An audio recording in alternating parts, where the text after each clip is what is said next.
So the final Smash Bros. Nintendo Direct is in the bag. We've got all the information we're going to get at least until the game comes out. And I thought it was pretty great, honestly. I've seen mixed reactions on individual announcements as well as the Direct as a whole, though. I liked it so much that I was actually kind of surprised at how mixed the reactions kind of seemed. So let's break this thing down. It started off with the reveal of Ken Masters, who surprised pretty much no one.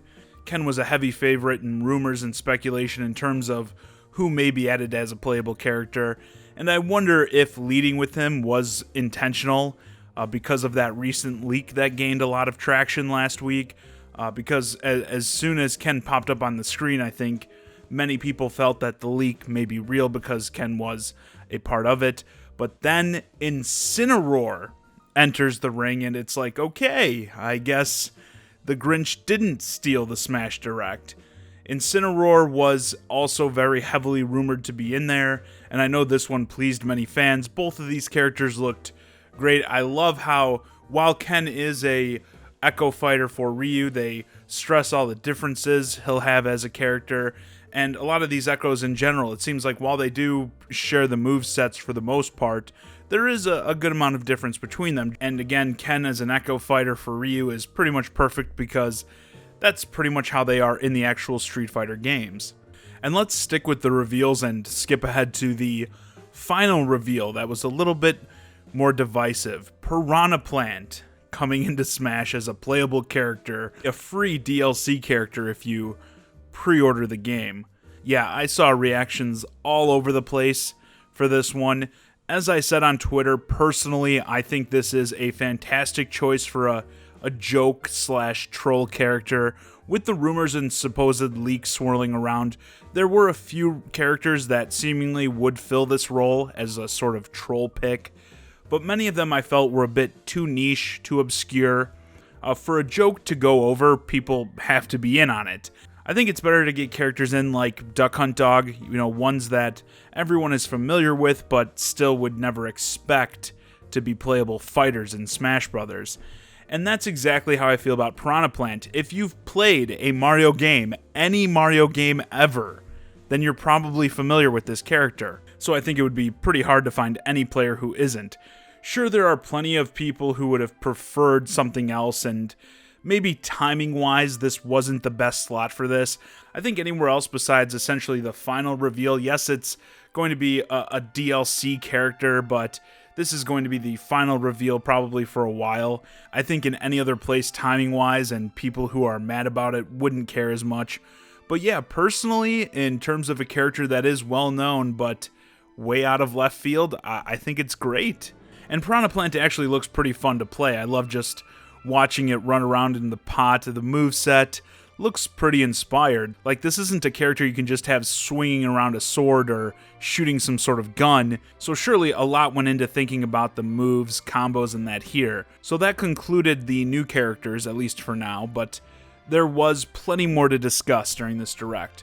The mysterious blurred out mode turned out to be spirits, as was speculated immediately after the last Smash Direct, but it's definitely not what we expected it to be. Spirits are non-fighter characters in the game that link up with your fighter to give them new and improved stats. This spirit system seems to be insanely deep too, because there are different classes. You assign one primary spirit that directly affects your stats, but they can also be equipped with support spirits that give you bonus abilities. All spirits can be leveled up to make them more powerful, and some even evolve into a new form after you get them to a certain level. You acquire them by heading over to this spirit board where you'll be offered up a variety that you can battle for, and here's where this thing gets really cool. You don't actually battle these characters because obviously they're not in the game, but you'll engage in these custom games against CPU opponents that sort of simulate the character whose spirit you're going for.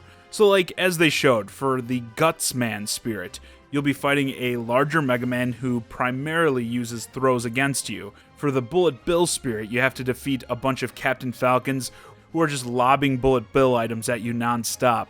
I feel like there's so much potential here, and it's awesome when devs get to be creative and stuff like this, and I think it's going to be phenomenal for those looking for a single-player experience. And speaking of course, we need some sort of background on how this whole spirit debacle came to be.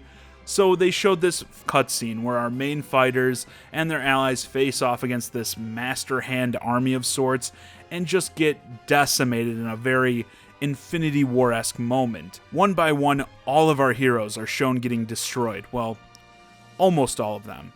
If you, for some reason, have not seen this cutscene, you really have to. It was awesome and does a great job of setting the stage for saving all our friends, because we also see all these characters besides God tier Kirby getting like cloned or corrupted, and thus begins the World of Light, the campaign of this game. You'll go around these really cool overworld maps. I thought they looked awesome, in search of your allies and trying to free them, and it appears you'll want to take full advantage of that spirit system here to succeed.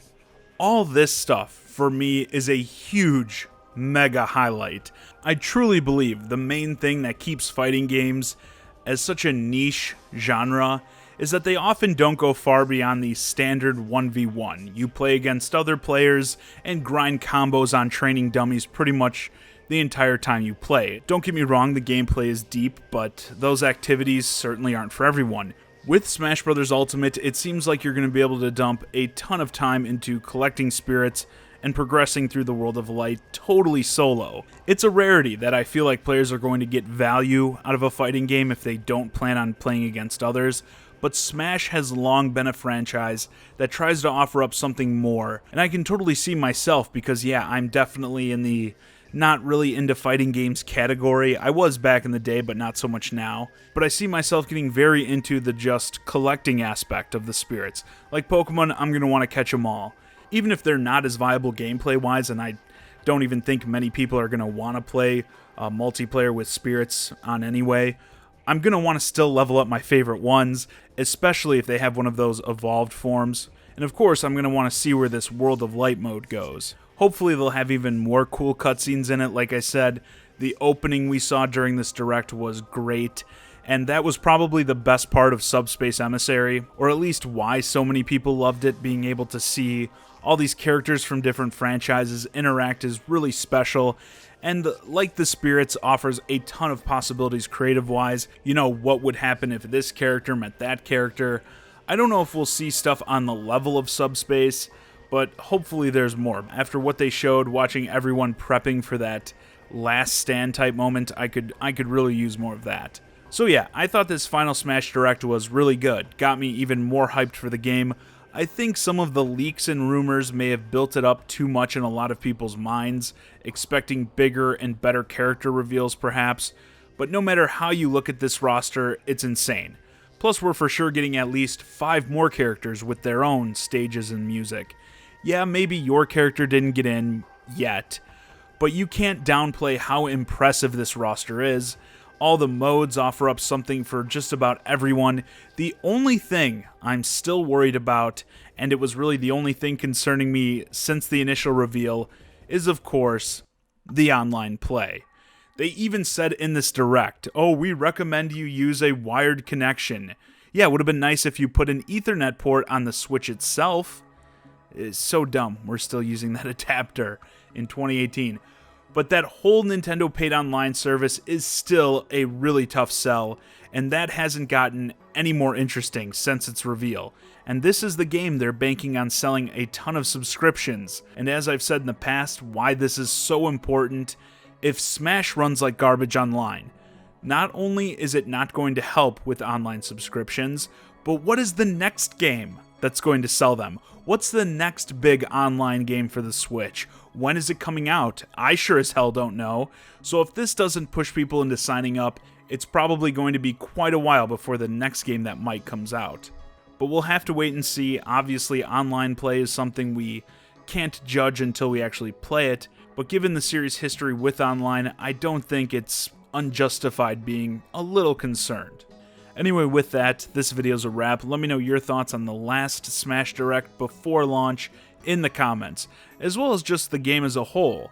This is the end of the info dumps, again, until release. So how do you feel about it now that we know pretty much everything we're in store for at launch? Hey guys, I hope you enjoyed this discussion of the final Smash Direct before the game releases.